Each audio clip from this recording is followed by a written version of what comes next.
Hello பட்டோஸ், இன்னைக்கு நம்ம பார்க்க போகிறது விதார்த் நடித்த லாந்தார் படம். இந்த படத்தோட கதை என்னன்னு பார்த்தீங்கன்னா, ஒரு சைக்கோ திடீர்னு ராத்திரி கிளம்பி வந்து தான் கண்ணில் படுற எல்லாரையுமே அடித்து சரமாரியாக கொண்டுட்டு இருக்கான். தடுக்க வர்ற போலீஸாக இருந்தாலும் சரமாரியாக அடித்து கொண்டுக்கிட்டு போய்கிட்டே இருக்கான். இதுக்கு எண்டே கிடையாதுங்கிற மாதிரி போலீஸ்லாம் மிரண்டு போய் நிற்கிது.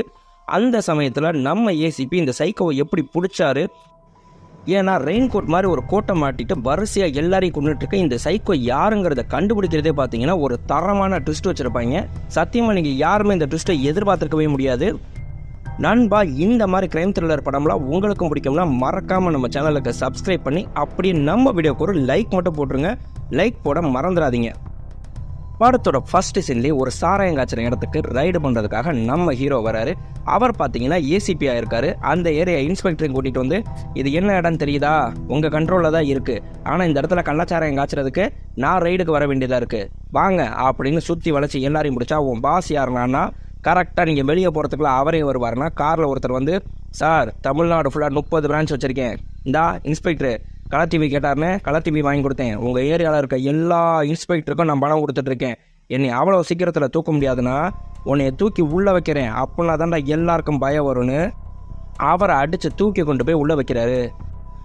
அங்கே இருக்க அவரோட அசிஸ்டண்ட்டுகிட்ட சொல்லிட்டு போகிறாரு, கொஞ்சம் ரவுண்ட்ஸ் வந்து பார்த்துக்கோங்க, இவங்க வெளியே தப்பிச்சு போயிடாம அப்படின்னு சொல்லிட்டு நான் பர்சனல் வேலையாக வீட்டுக்கு போகிறேன்னா, டிரைவர் கேட்குறாரு, சார் சிட்டிக்குள்ளே உங்களுக்குன்னு குவார்டர்ஸ் கொடுத்தோம், எதுக்கு சார் இப்படி அவுட்டரில் தனியாக ஒரு வீட்டில் இருக்கீங்கன்னா, என் ஒய்ஃப்க்கு ஒரு ப்ராப்ளம் இருக்குங்க, கல்யாணம் ஆகி 3 மாதத்துக்கு அப்புறம் தான் எனக்கே தெரிஞ்சிச்சு, என்னன்னா பயந்துட்டா திடீர்னு மயக்கம் போட்டு அப்படியே விழுந்துருவா, அவளுக்கு அந்த பயம் போகணும் அப்படிங்கிறதுக்காக தனியாக ஒரு வீடு எடுத்து அவள் தனியாக இருந்து பழகணுங்கிறதுக்காக பார்த்துருக்கேன், அப்படின்னா தான் ஃப்யூச்சரில் குழந்தைக்கு அந்த பயம் வந்து வராமல் இருக்கும் அப்படின்னு சொல்லிட்டு இவர் வீட்டுக்கு நேராக போகிறாரு. அதே சமயம் நம்மளுக்கு இன்னொரு கப்பிள்ஸை காட்டுறாங்க. அவங்க பார்த்தீங்கன்னா ரகு மஞ்சுன்னு சொல்லிட்டு. இந்த படத்தோட கதை ஒரு நாள் ராத்திரியில் நடக்கிறதுனால ரொம்பவே ஸ்பீடாக கொண்டு போயிருப்பாங்க. இது எல்லாமே நான் சொல்கிறது ஒரே நாள் ராத்திரி தான். அன்னைக்கு நைட்டு தான் பார்த்தீங்கன்னா அந்த ரகுவை காட்டுறாங்க. அவர் பார்த்தீங்கன்னா நைட் டியூட்டிக்காக அவங்க ஒய்ஃப் எழுப்பி விட்டுட்டு சொல்கிறாங்க, நைட்டு ரொமான்டிக்காக இருக்க வேண்டிய நேரத்தில் நீ வேலைக்கு போயிடுற, வேலையை முடிச்சுட்டு வந்த உடனே போர்வையை பொத்திட்டு தூங்குற அப்படின்னு அவங்க ஒய்ஃப் மஞ்சு கேட்டால் அவர் சொல்கிறாரு, நான் அப்படி சும்மா தூங்கி எந்திரிச்ச உன் வயிற்றுக்குள்ளே போகிற பாப்பா இருக்குது, சரி விடு, இன்றைக்கி பேசாமல் நான் லீவ் போட்டுறேனா, வேணாம் லீவ் போட்டுட்டு அப்புறம் ஹச்ஆர் திட்டினாரு, டீம் லீடர் திட்டினாருன்னு சொல்லிட்டு ஏன்ட்டே புலம்பிட்டு இருப்ப, மாதிரி அதே குளிச்சுட்டு கிளம்பு அப்படின்னு அவரை கிளப்பி விட்றாங்க. அதே சமயம் இங்கே நம்ம ஹீரோ ஏசிபியும் காட்டுறாங்க. அவரோட ஒய்ஃப் பேர் ஜானு. என்னடா தூங்கியிருப்பேன்னு சொல்லி பார்த்தேன், இன்னும் முழிச்சிட்டு தான் இருக்கியா அப்படின்னு சொன்னால், நீங்கள் எல்லாமே எனக்கு பயமாக இருக்காதா தனியாக இவ்வளோ பெரிய வீட்டில், அதனால தாங்க முழிச்சிட்டு உட்காந்துருந்தேன் அப்படின்னா, 2 பேருமே ரொமான்டிக்காக 2 கப்பிள்ஸையும் ஒரே நேரத்தில் காட்டுறாங்க. 2 பேரும் லவ்வபிள் கப்பிள்ஸாக இருக்காங்க. கரெக்டாக நம்ம ரகு பார்த்தீங்கன்னா வெளியே வரும்போது எதுக்கு குப்பத்தொட்டி பக்கத்தில் ஒரு பிச்சைக்காரை உட்காந்துருக்காரு. அவனுக்கு சாப்பாடு வச்சுட்டியா அப்படின்னா, இல்லைங்க நீங்கள் கிளம்புங்க நான் சாப்பாடு வச்சுக்கிறேன் அப்படின்னு சொல்லிட்டு மஞ்சு அவரை அனுப்பி விட்றாங்க. அதே சமயம் பார்த்தீங்கன்னா இங்கே நம்மளுக்கு போலீஸ் பேட்ரோலில் ஃபுல்லாகவே அனௌன்ஸ்மெண்ட் வருது. என்னன்னா, ஒரு அடையாளம் தெரியாத மர்ம நபர் கண்ணுக்கு எதுக்க வர்ற எல்லாரையுமே பார்த்தீங்கன்னா சர்ற மாதிரி அடித்து அவங்கள கொலை பண்ணிகிட்டு இருக்கா. எல்லாருமே பார்த்தீங்கன்னா உயிருக்கு ஆபத்தான நிலையில் ஹாஸ்பிட்டலில் இருக்காங்க அப்படின்னு சொல்லிட்டு வருது. அடுத்து ஒருத்தர் 100க்கு ஃபோன் பண்ணுறான், சார் சப்வேல வந்து இப்படி ஒருத்தர் எங்களை வந்து அடித்து மண்டையை உடச்சி போட்டுட்டு நடந்து போய்கிட்டே இருக்கா சார், கொஞ்சம் இங்கே வந்து எங்களை காப்பாற்றுங்க சார் அப்படின்னு சொல்லிட்டு அனௌன்ஸ்மெண்ட் வருது. மொத்த போலீஸ் டீமும் அலர்ட் ஆகி அது யார் என்னங்கிறத உடனே பாருங்கன்னு சொல்லிட்டு டீமை ஃபுல்லாக ஸ்ப்ரெட் பண்ணி அனுப்புகிறாங்க. அவங்க சொன்ன சப்வேக்கு கரெக்டாக ஒரு கான்ஸ்டபிள் வண்டி எடுத்துகிட்டு போனால், அங்கே அவன் நடந்து வர்றதை பார்த்து மிரண்டு போய் அவர் டக்குன்னு வண்டி எடுத்துகிட்டு, சார் இங்கே உடனே எல்லாரும் இந்த போலீஸ் ஸ்டேஷனுக்கு வாங்க அப்படின்னு சொல்லிட்டு அவர் வாக்கி டாக்கியில் சொன்னால், எல்லாரும் இங்கே வந்தா என்னையா எதுக்கு எல்லாரும் இங்கே வர சொன்னா, சார் அவன் பாட்டுக்கு கண்ணுக்கு தெரியுறவங்க எல்லாருமே சர மாதிரி அடிச்சு போட்டுருக்கா சார், ஒரு போலீஸ்காரங்கிறத மறந்து நானே பயந்து போய் நடுங்கி வண்டி எடுத்துகிட்டு வந்துட்டேன் சார். உடனே ஏசிபி சாருக்கு ஃபோன் பண்ணோம்னா, யோ அவரே இப்போதான் என் பர்சனல் வேலையாக வீட்டுக்கு போயிருக்காரு, நம்மளே இதை பார்த்துக்கலாம், அதை இத்தனை பேர் இருக்கோம்னா, சார் நம்ம கொஞ்சமே 10 பேர் தான் சார் இருக்கோம், இந்த 10 பேரால் அவனை சமாளிக்க முடியுமான்னு எனக்கு தெரியலை சார், யோ வாயா பார்த்துக்கலாம் அப்படின்னு மறுபடியும் அந்த டீம் ஃபுல்லாக அவன் எந்த வழியாக வருவான் அப்படின்னு சொல்லிட்டு கெஸ் பண்ணி ஊரே சுற்றி அலசிக்கிட்டு இருக்கு. அதே மாதிரி கருப்பு கலர் ரெயின் கோட் போட்டிருக்கவன் 50 பேரையும் நிப்பாட்டுறாங்க. எவனாவது ரோட்டில் தனியானால் உடனே விரட்டி விடுறாங்க, ஏன்னா அவன் எல்லாரையும் அடித்து கொண்டுட்டு இருக்கான்னு சொல்லிட்டு. அப்படி மொத்தமாக பேட்ரோல் ரவுண்ட்ஸ் வந்துட்டு இருக்கும்போது பார்த்தீங்கன்னா அவன் அதே மாதிரி கரெக்டாக காலை இழுத்து நடந்து போகிறான். கையில் பார்த்தீங்கன்னா ஒரு இரும்பு கம்பி மாதிரி வச்சுருக்கான். ஒருவேளை இவனாக தான் இருப்பானோ டவுட் ஆகி போய் அங்கே போலீஸ் ஜீப் நிப்பாட்டி நில்றான்னு சொல்லி சொன்னோம்னா, அந்த இரும்பு மண்ணள்ளி போடுற கம்பி இழுத்துட்டு அவன் பாட்டுக்கு நடந்து போயிட்டே இருக்கான். அதை தடுக்கிறதுக்காக அங்கே இருந்த போலீஸு அப்படியே அந்த கம்பியை மிதிச்சா அவ்வளவுதான், அங்கே இருந்த அத்தனை போலீஸு சர மாதிரி அடித்து மூஞ்சு முகரெல்லாம் அந்த கம்பியை வச்சு கிழிச்சு விட்டுட்டு அங்கேருந்து மறுபடியும் அதே மாதிரியே காலை இழுத்துட்டு நடந்து போயிட்டே இருக்கான். அடுத்து நம்மளுக்கு இங்கே மஞ்சுவை காட்டுறாங்க. அவங்க பார்த்தீங்கன்னா அந்த பிச்சைக்காரனுக்கு சாப்பாடு வச்சுட்டு வரும்போது அவங்களுக்கு கரெக்டாக ஒரு டோர் வந்து மெடிக்கல் ரிப்போர்ட் ஒன்று சைடில் கீழே விழுந்து கிடக்கிறதா பார்க்குறாங்க. என்னன்னு சொல்லி அந்த மெடிக்கல் ரிப்போர்ட்டை பார்த்தா அவங்க அப்படியே ஒரு மாதிரி ஷாக் ஆகிட்டு டக்குன்னு ஒரு ஆட்டோக்கு ஃபோன் பண்ணி அதில் டீட்டெயிலில் இருக்க அந்த ஹாஸ்பிட்டலுக்கு உடனே கிளம்பி போகிறாங்க. வண்டியில் நைட் ஷிஃப்ட் வேலைக்கு போயிட்டு இருந்த ரகு பார்த்தீங்கன்னா அப்படியே பேக்கெட்டை தொட்டு பார்க்குறாரு. ஆகா, ஃபோனை மறந்து வச்சிட்டோமே அப்படின்னு சொல்லிட்டு கரெக்டாக பார்த்தீங்கன்னா அவரும் வீட்டுக்கு திரும்புகிறாரு. அதே சமயம் இதுக்கு மேலே நம்ம ஏசிபிக்கு ஃபோன் பண்ணாமல் இருக்கக்கூடாதுன்னு அடிபட்டு உயிருக்கு போராடிட்டு இருக்க போலீஸு இங்கே நேராக நம்ம ஏசிபி அலெக்ஸ் சாருக்கு ஃபோன் அடிச்சிடறாங்க.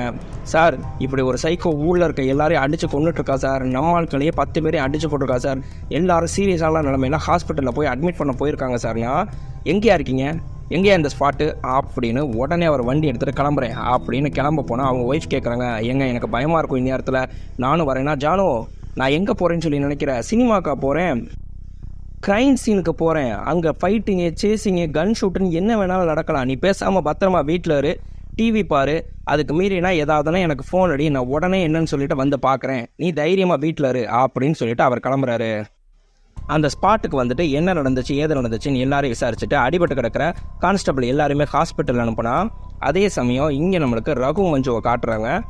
அவங்க பார்த்தீங்கன்னா கரெக்டாக நேராக அந்த ஹாஸ்பிட்டல் போகிறதுக்காக ஆட்டோவில் ஏறுனா இவர் நேராக வீட்டுக்கு வந்தவர் இந்நேரத்தில் ஆட்டோவில் எங்கே கிளம்பி போகிறா அப்படின்னு சொல்லிட்டு அப்படியே ஆட்டோவை ஃபாலோ பண்ணிட்டு போனால் நேராக இவங்க அந்த ஹாஸ்பிட்டல் வாசலில் நிப்பாட்டிட்டு உள்ளே போகிறாங்க. இவர் சைலண்ட்டாக போனீங்கன்னா சைடில் நின்று பார்க்குறாரு. அந்த டாக்டர்கிட்ட ரிப்போர்ட்டை கொடுத்து அவங்க எல்லாத்தையும் கேட்டுட்டு அப்படியே ஒரு மாதிரி கண்ணு கலங்கிட்டு அங்கேருந்து கிளம்புறாங்க. அவங்களுக்கே தெரியாமல் மறுபடியும் ஒரு ஃபாலோ பண்ணிகிட்டே வராரு. கரெக்டாக ஃபாலோ பண்ணிட்டு வரும்போது பார்த்தீங்கன்னா இங்கே வீட்டுக்கு அவங்க அழுதுகிட்டே உள்ளே போனால் இவர் வண்டியை நிப்பாட்ட கூட முடியாமல் அப்படியே கீழே போட்டால் அந்த வண்டி கரெக்டாக காலில் விழுந்துருது. காலில் விழுந்த உடனே அவர் அதே மாதிரியே வண்டியை தள்ளி விட்டுட்டு காலை இழுத்து வீட்டுக்குள்ளே நடந்து போகிறத நம்மளுக்கு காமிக்கிறாங்க. அதே சமயத்தில் இன்னொருத்தரில் அங்கே ரோட்டில் வந்த 2 பேரையும் இதே மாதிரியே தாக்கியிருக்கான் அப்படின்னு சொல்லி தெரிஞ்சவொடனே நம்ம ஏசிபி நேராக அங்கே போகிறாரு. இங்கே ஏதாவது சிசிடிவி இருக்கான்னு சொல்லி செக் பண்ணி ஒரு வீட்டுக்குள்ளே இருக்க சிசிடிவியை போய் பார்த்தோம்னா அவனோட முகம் தெரியல, ஆனால் அவன் கழுத்தில் ஒரு ஐடி கார்டு மட்டும் போட்டிருக்கிறது நல்லாவே தெரியுது. அந்த ஐடி கார்டை அப்படியே ஜூம் பண்ணி பார்த்தா அவ்வளோ கிளியராக தெரியலேனோடனே இதை மட்டும் எனக்கு வாட்ஸ்அப்பில் அனுப்புமா அப்படின்னு சொல்லிட்டு அதை எடுத்துகிட்டு போய் இங்கே நம்மளுக்கு போலீஸ் டீமில் இதை என்லார்ஜ் பண்ணி அந்த ஃபோட்டோவை வச்சு இவன் யார் என்னங்கிறத ஃபுல்லாகவே ட்ரேஸ் பண்ணுங்க அப்படின்னு சொல்லிட்டு செக் பண்ணிட்டு இருக்காங்க. ஒவ்வொரு ஃபோட்டோவாக மேட்ச் பண்ணி ஆதார் கார்டோட பார்த்தா கரெக்டாக ஒரு ஃபோட்டோ மேட்ச் ஆகுது. அந்த ஆதார் கார்டில் இருக்க அட்ரஸ் எடுத்து அந்த ஏரியாவில் இருக்க இன்ஸ்பெக்டருக்கு ஃபோன் பண்ணி உடனே இந்த அட்ரஸில் போய் அவன் யார் என்ன அவனோட ஃபுல் டீட்டெயில்ஸை டீப்பாக விசாரிங்கன்னு சொல்லிட்டு அனுப்பிவிட்டா அவன் அங்கே நேராக போய் பார்த்தா அந்த வீட்டில் அவன் இல்லை வேற ஒருத்தர் கூடியிருக்கான். இந்த ஃபோட்டோவை காமிச்சு இவன் யாருன்னு சொல்லி தெரியுமான்னு கேட்டால், சார் இது என் ஹவுஸ் ஓனர் பையன், அவனை பற்றி எனக்கு எதுவும் தெரியாது, பக்கத்து ஏரியாவில் அவனோட ஃப்ரெண்டு இருக்கான், அவனை வர சொல்கிறேன் சார், அவன்கிட்ட நீங்கள் விசாரிச்சிங்கன்னா ஃபுல்லாக தெரியும்னு சொல்லிட்டு அவனை போய் கூப்பிட்டு வராரு. அதே சமயத்தில் இன்னொரு ஏரியாவில் பிரச்சனைன்னு சொல்லிட்டு மட்டும் ஃபோன் வருது. இவர் உடனே வண்டி எடுத்துகிட்டு இந்த சைக்கோவாக தான் இருக்கும், வாங்க நேரில் போய் பார்ப்போன்னு அங்கே கிளம்பி போனோம்னா அந்த இடத்துல 2 பேர் அரவாணி வேஷம் போட்டுட்டு பணம் கேட்டால் அதுக்காக ஆட்டோக்காரங்க பிடிச்சி அடித்து சண்டை போட்டுட்டு இருப்பாங்க. என்ன ஏதுன்னே தெரியாமல் இவர் அங்கே எல்லாத்தையும் அடிக்கும்போது அந்த அரவாணி வேஷத்தில் இருக்கவங்க தப்பிச்சேன் புடச்சேன்னு ஓடும்போது இவர் மேலே கல்லை கொண்டு எரிஞ்சிடறாங்க. இது ஃபுல்லாத்தையும் அங்கே ஒருத்தன் வீடியோ எடுத்துகிட்டு இருக்கான்.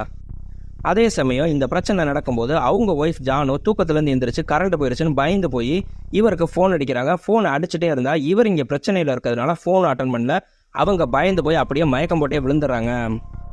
இங்கே சாராய கேஸில் அரெஸ்ட் பண்ணிட்டு வந்தவங்கள அந்த இன்ஸ்பெக்டர் போய் கேட்குறாரு, ஏயா அறிவு இருக்கா, அந்த ஆள்கிட்டே போய் எனக்கு கலர் டிவி வாங்கி கொடுத்து அது வாங்கி கொடுத்து இது வாங்கி கொடுத்தேன்னு சொல்லிட்டு இருக்க, அடுத்து எனக்கு தானே வேலைக்கே பிரச்சனை வரும், ஏன் இப்படி பண்ணுற அப்படின்னு கதவை திறந்து வச்சு அழகாக அவன்கிட்ட பேசிகிட்டு இருந்தா அவன் அந்த இன்ஸ்பெக்டரை 2 அடி போட்டு தள்ளி விட்டுட்டு அங்கேருந்து வண்டி எடுத்துகிட்டு எஸ்கேப் ஆயிடுறாங்க.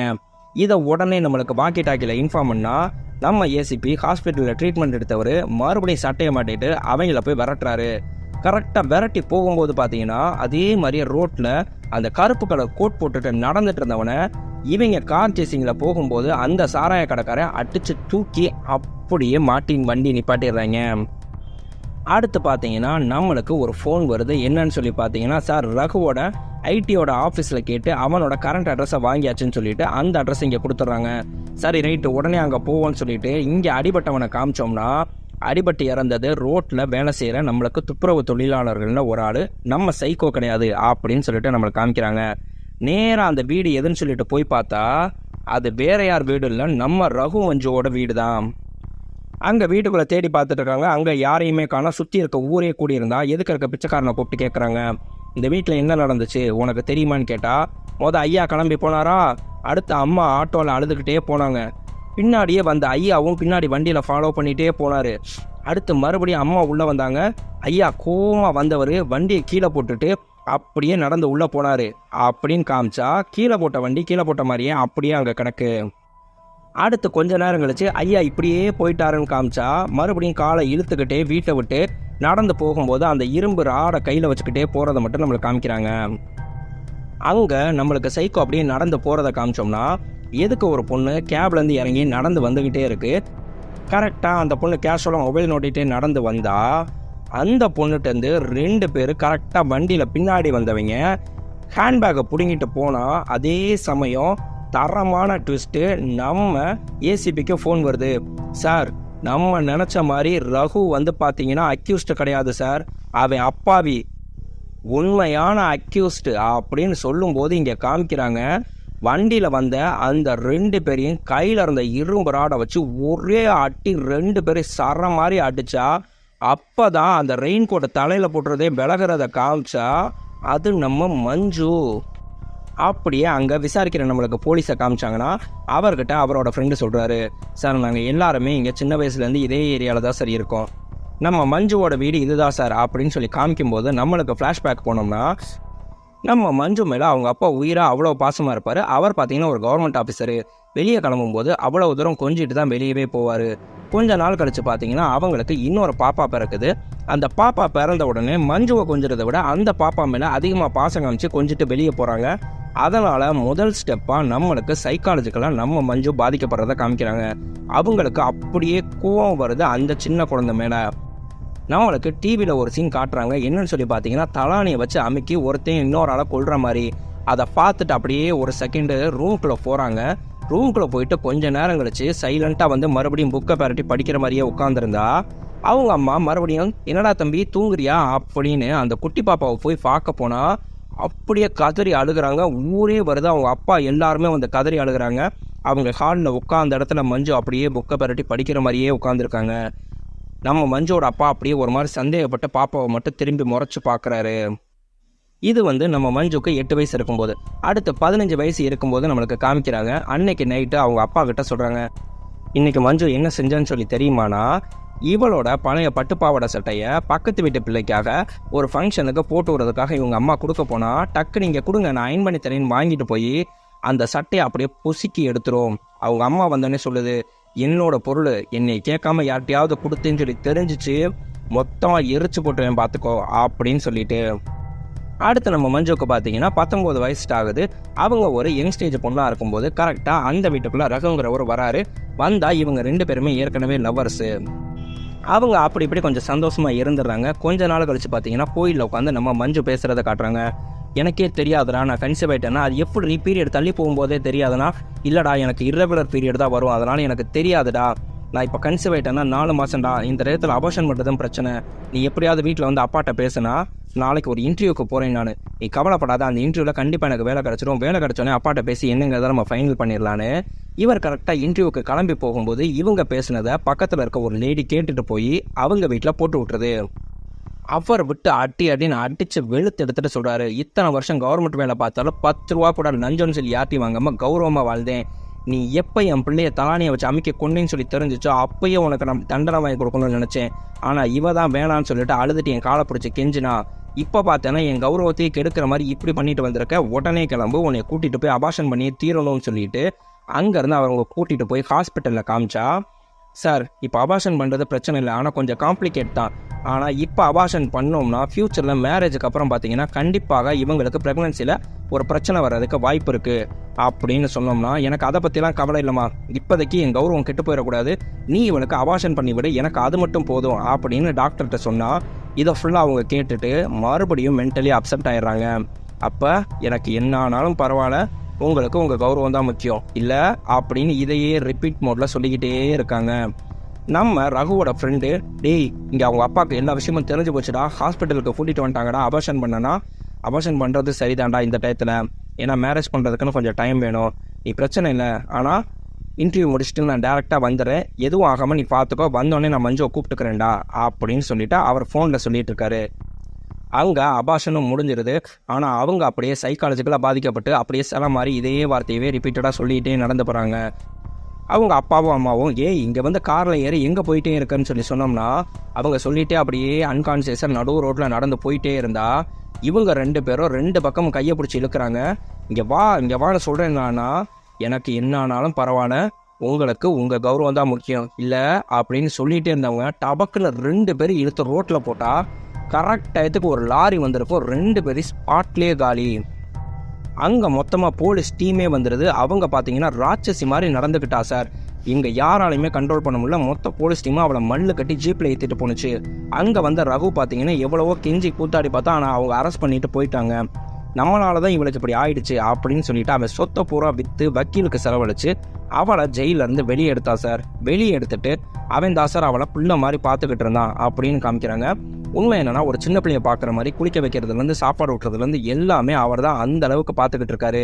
அங்கே ஹாஸ்பிட்டலில் இவங்களுக்கு ட்ரீட்மெண்ட் கொடுத்த டாக்டர் ஒன்று தான் சொல்கிறாரு, இவங்களுக்கு இருக்கிறது பார்டர் லைன் பர்சனாலிட்டி டிசார்டர் அப்படின்னு சொல்லிட்டு. மறுபடியும் இவங்க இந்த நிலைக்கு போனாங்க அப்படின்னா அவங்கள யாராலையுமே கண்ட்ரோல் பண்ண முடியாது. ஒரு ராட்சச கூட அவங்களுக்குள்ளே வந்துடும். அதனால் அவங்கள பத்திரமா பாசமாக பார்த்துக்கங்க அப்படின்னு சொல்லிட்டு ரகுட்ட சொல்லியிருப்பாங்க. அவரும் பார்த்தீங்கன்னா கொஞ்சம் கொஞ்சமாக அவங்கள பாசமாக பார்த்துக்கிட்டா கொஞ்ச நாள் கழிச்சு அவங்க ரெக்கவர் ஆகி நார்மல் பர்சனாக மாறுறாங்க. இவர் மேலேயே அந்த அளவுக்கு பாசம் காட்ட ஆரம்பிக்கிறாங்க. இவங்க இந்த அளவுக்கு மாறிட்டாங்கன்னு சொல்லிட்டு அவரோட ஃப்ரெண்டுகிட்ட சொல்லிட்டு, டேய் இனிமேல் எங்களுக்கு பிரச்சனை இல்லை, நான் இவளை வந்து பார்த்தேன்னா வேலை பார்க்குற இடத்துக்கே கூட்டிகிட்டு போயிடுறேன்டா, நான் இவளை நல்லபடியாக பார்த்துக்கிறேன்னு சொல்லிட்டு அவர்கிட்ட சொல்லிட்டு தான் இங்கே வர கோயம்புத்தூருக்கு கிளம்பி வந்திருப்பாரு. சார் இவ்வளோ தூரம் ஆனதுக்கப்புறம் இவன் மறுபடியும் இப்படி ஆயிடுக்கா அப்படின்னு சொல்லி சொன்னோம்னா கண்டிப்பாக ரகுக்கு ஏதோ ஆபத்து சார், தயவு செய்து அவனை எப்படியாவது காப்பாற்றுங்க சார் அப்படின்னு சொல்லிட்டு அவரோட ஃப்ரெண்டு சொல்கிறாரு. இங்கே அதனால் ஏசிபி வீடு ஃபுல்லாக செக் பண்ணி பார்க்குறாங்க. வீட்டுக்குள்ளே யாருமே இல்லைன்னு மாடியில் போய் பார்த்தோம்னா மாடியில் அவர் அப்படியே ரத்த வெள்ளத்தில் கிடக்கிறாரு. என்னன்னு சொல்லிட்டு நம்மளுக்கு அப்படியே காமிச்சா இவர் அப்படியே காலை இழுத்துக்கிட்டே மாடிக்கு போனவர் மாடியில் மஞ்சு அப்படியே ஒரு மாதிரி கையில் அப்செட் ஆகி நிற்கிறத பார்த்தோன்னே இவர் எப்படியாவது மஞ்சுவை காம்ப்ரமைஸ் பண்ணணும்னு சொல்லிட்டு கெஞ்சுறாரு. மஞ்சு ஒன்றும் இல்லைம்மா வாமா கீழே போகலாம் வீட்டுக்கு போகலான்னு சொல்லி சொன்னால், அப்போ எனக்கு என்ன ஆனாலும் பரவாயில்ல, என்கிட்ட நீ மறைச்சிட்டேல அப்படின்னு சொல்லிட்டு பக்கத்தில் இருந்த அந்த மண்ணள்ளி போடுற கம்பி எடுத்து ஒரே அடிச்சுட்டு அந்த கம்பி எடுத்துட்டு இவர் மாட்டிருந்த கோட்டை ஐடி கார்டு எடுத்து இவங்க கழுத்தில் மாட்டிக்கிட்டு அப்படியே நடந்து போகிறாங்க ரோட்டில். வீட்டுக்குள்ளே இருந்த மெடிக்கல் ரிப்போர்ட்டை வச்சு என்ன நடந்துச்சுன்னு சொல்லி தெரிஞ்சுக்கணும்னு ஏசிபி இங்கே வந்து கேட்டோம்னா நம்மளுக்கு நடந்தது அப்படியே காமிக்கிறாங்க. ரகு வந்து பார்த்தீங்கன்னா இவங்களுக்கு கன்சீவ் இருக்காங்கன்னு சொல்லிட்டு ரெகுலர் செக்கப் பண்ணிக்கிட்டே இருப்பாங்க.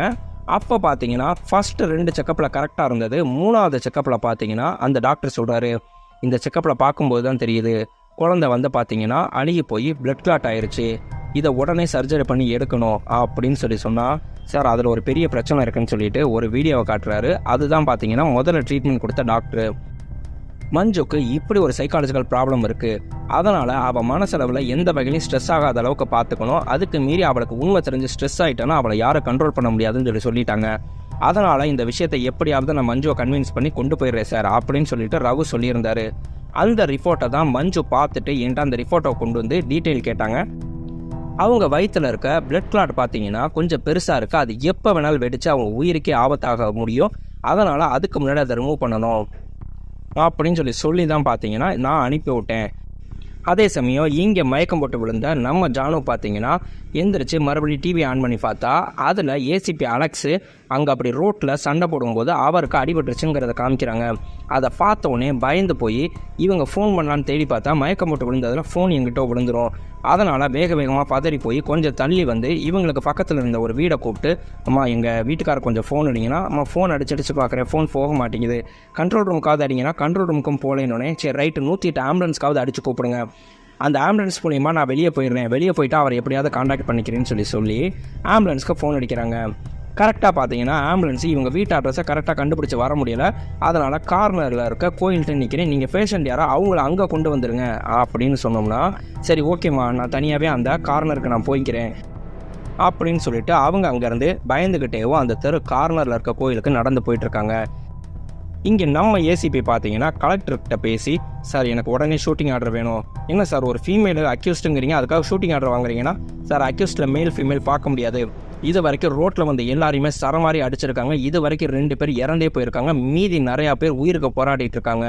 ஒரு சேஃப்டிக்கு தான் சார் நான் கேட்குறேன். ஒருவேளை எமர்ஜென்சினா நான் ஷூட்டிங் ஆர்டருக்கு முடிஞ்ச அளவுக்கு நாங்கள் பிடிக்கிறதுக்கு தான் சார் பார்ப்போம் அப்படின்னு சொல்லிட்டு இங்கே ஷூட்டிங் ஆர்டரை வாங்கிடுறாரு.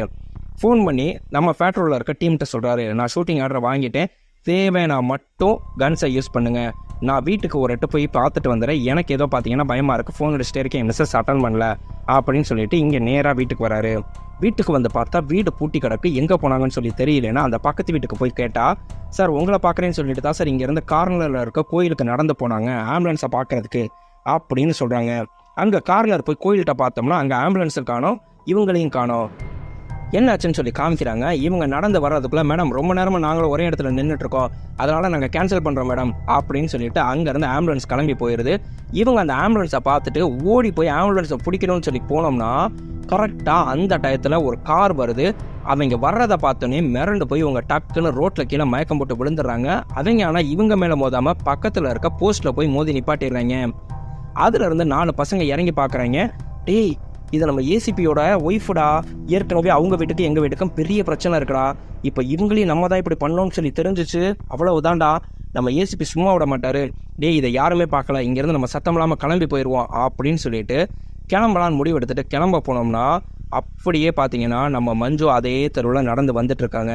காரை ரிவர்ஸ் எடுக்கலான்னு பார்த்தா காருக்கு பின்னாடி அவங்க நின்னா, யாரா அது காருக்கு பின்னாடி நிற்கிறது, போய் அவர்கிட்ட இழுத்து போடுறான்னு சொல்லி சொன்னால் இறங்கினா 50 பேர் சர மாதிரியே அடிச்சு போடுறத நம்மளுக்கு காமிக்கிறாங்க. அதே சமயத்தில் நம்மளுக்கு இங்கே ஏசிபிக்கு ஃபோன் வருது. சார் நம்ம தேடிட்டு இருக்க சைக்கோ மஞ்சு பார்த்தீங்கன்னா காரில் ஸ்பீடாக பைபாஸில் போயிட்டு இருக்கிறத நம்மளுக்கு காமிக்கிறாங்க சார் அப்படின்னு சொன்னால், சரி நான் உடனே வரேன், நீங்கள் அவங்கள வந்து ஃபாலோ பண்ணிகிட்டே இருங்க, காரை டிஸ்டர்ப் பண்ணாமல் போங்க அப்படின்னு சொல்கிறாங்க. நம்ம பெட்ரோல் மொத்தமும் பார்த்தீங்கன்னா காரில் போகிற மஞ்சுவை மொத்தமாக ஃபாலோ பண்ணிகிட்டே போயிட்டுருக்கு. அப்படியே போயிட்டு இருக்கும்போது அதில் இருக்க ஒருத்தர் எட்டி பார்த்தா பின்னாடி நம்ம ஏசிபியோட ஒய்ஃப் இருக்கிறத பார்த்தோன்னே, சார் பின்னாடி உங்கள் ஒய்ஃப் ஜானு இருக்காங்க சார்னா, என்னையா சொல்கிறீங்க, என் ஒய்ஃப் எப்படி அந்த காரில் வந்தானா தெரியல சார், ஆனால் பின்னாடி ஒய்ஃப் ஜானு இருக்காங்கன்னா எந்த வித டிஸ்டர்பன்ஸும் பண்ணிடாதீங்க, சேஃப்டியாக மட்டும் அவங்கள ஃபாலோ பண்ணுங்கள், சேஃப்டியாக என் ஒய்ஃப் அங்கேருந்து காப்பாற்றி ஆகணும்னு சொல்லிட்டு நேராக நம்ம ஏசிபி அங்கே வந்துடுறாரு. இவர் அப்படியே கண்ணு கலங்கி அழுதா, என்னை நம்பி வந்தாயா, இப்படி மயக்கம் போட்டு இப்படி உயிருக்கே ஆபத்தான நிலமையில சைக்கோட்டை மாட்டிட்டு இருக்கா அப்படின்னு சொல்லிட்டு நம்ம ஏசிபி எழுதா. நம்ம டிரைவர் தான் பார்த்தீங்கன்னா பயங்கரமான மோட்டிவேட் பண்ணுறாரு. சார் நீங்களே இப்படி அழுதிங்கன்னா உங்கள் ஒய்ஃபை காப்பாற்ற முடியாது, நீங்கள் தான் சார் எங்கள் எல்லாருக்கும் தைரியம் சொல்லணும், வாங்க சார் உங்கள் ஒய்ஃபை காப்பாற்றுவோம், என்ன ஆனாலும் சரின்னு சொல்லிட்டு வண்டி எடுத்துகிட்டு போனால் இவர் கொடுத்த தைரியத்தில் நம்ம ஏசிபிக்கு ஒரு புது தெம்பு வந்துடுது. பின்னாடி வர பெட்ரோலில் ஃபோன் பண்ணி, என்னோட கதவை நான் திறந்து வைக்கிறேன், கதவை அடித்து உடைங்கடா அப்படின்னு சொல்லிட்டு கதவை அடித்து உடைக்க சொல்லிட்டு நேராக அவங்க காருக்கு பக்கத்தில் அப்படியே போய் பார்த்தோம்னா காரை ஓட்டிகிட்டு இருந்த மஞ்சு பார்த்தீங்கன்னா திடீர்னு வயிறு ரொம்ப பெயின் ஆகிடுது. பெயின் ஆகிறதுல அப்படியே வயிறை பிடிச்சிட்டு என்ன பண்ணுதுன்னே தெரியாமல் அப்படியே மயங்கி நம்மளுக்கு கார் ஆக்சலரேட்டரில் விழுந்துடுறாங்க. விழுந்தவங்க பார்த்தீங்கன்னா கார் ஆக்சலரேட்டர் ஃபுல்லாக அவங்க ஃபோர்ஸாக ப்ரெஸ் பண்ணால் செம்ம ஸ்பீடாக போகுது. எப்படியாவது காரை தடுத்தாகணும்னு சொல்லிட்டு கரெக்டாக பேரிகார்டெலாம் போட்டு மறிச்சா பேரிகார்டெல்லாம் அடித்து பறக்க விட்டுருது.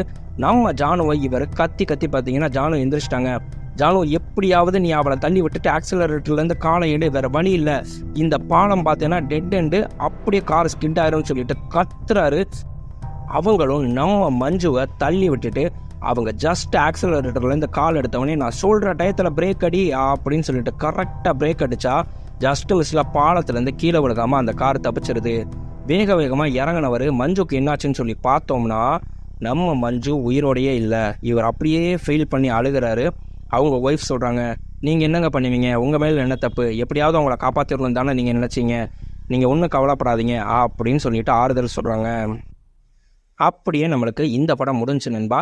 இந்த உலகத்தில் வாழ்கிற பாதி பேர் பார்த்தீங்கன்னா சைக்காலஜிக்கலாக பாதிக்கப்பட்டுட்டு தான் இருக்கும். நீங்களாக இருக்கட்டும் நானாக இருக்கட்டும், ஏன் சண்டை போடுறோம்னு சொல்லிட்டு தெரியாமல் ஒய்ஃப்கிட்ட சண்டை போடுவோம், ஏன் கோவப்படுறோம்னே தெரியாமல் ஹஸ்பண்ட்கிட்ட கோவப்படுறது. இந்த உலகத்தில் தெரியாதவன் ஒருத்தவன்கிட்ட இடிச்சிட்டா கூட சாரின்னு சொல்லி சொல்கிறோம், தெரியாதவன் உதவி செஞ்சால் கூட தேங்க்ஸ்ன்னு சொல்லி சொல்கிறோம். ஆனால் வீட்டில் எத்தனை பேர் சாரி தேங்க்ஸை யூஸ் பண்ணுறோன்னு கேட்டோம்னா ஹஸ்பண்ட் அண்ட் ஒய்ஃப்குள்ளே இதெல்லாம் யூஸ் பண்ணக்கூடாது. அப்போ ஹஸ்பண்ட் அண்ட் ஒய்ஃப்குள்ளே சண்டை மட்டும் போட்டுக்கலாமா? என்னங்க இது நியாயம்? வாழ்கிற காலம் எத்தனைங்கிறது இந்த உலகத்தில் யாராலையுமே உறுதி சொல்ல முடியாத உலகத்தில் வாழ்ந்துட்டு இருக்காங்க. ஒரு செகண்டில் வெளில வந்தப்போ எவ்வளோ பெரிய கோடீஸ்வரனும் பார்த்தீங்கன்னா கீழே அன்னக்காவடி மாதிரி அன்றாட சாப்பாடுக்கு கஷ்டப்படதாங்க செஞ்சான். அப்படி இருக்க வாழ்க்கையில் முடிஞ்ச அளவுக்கு நம்ம சுற்றி இருக்க எல்லாரையும் சந்தோஷப்படுத்துகிற மாதிரி சிரித்து பேசி சந்தோஷமாக வாழ்ந்துட்டு போயிட்டே இருப்போமே. நான் சொன்னேன் இல்லையா, நம்மள நிறைய பேர் சைக்கோவாக இருக்கும்னு. இதை நான் சொன்னதுக்கு பரவாயில்லங்க, நல்ல விஷயம் தாங்க அப்படின்னு சொல்லிட்டு நிறைய பேர் பாராட்டுவாங்க. ஆனால் சம்மந்தமே இல்லாமல் நீ யாரடா இதை சொல்கிறதுக்கு அப்படின்னு சொல்லிட்டு திட்டுறதுக்கு 4 பேர் இதே வீடியோவில் வருவாங்க. அவங்கள அப்படியே விட்டுருவோம். நம்ம நல்லவங்களை 4 பேர் சேர்த்துட்டு வாழ்ந்துட்டு போயிட்டே இருப்போம் நண்பா. மறுபடியும் அடுத்து ஒரு நல்ல வீடியோவில் உங்களை நான் சந்திக்கிறேன். பாய்.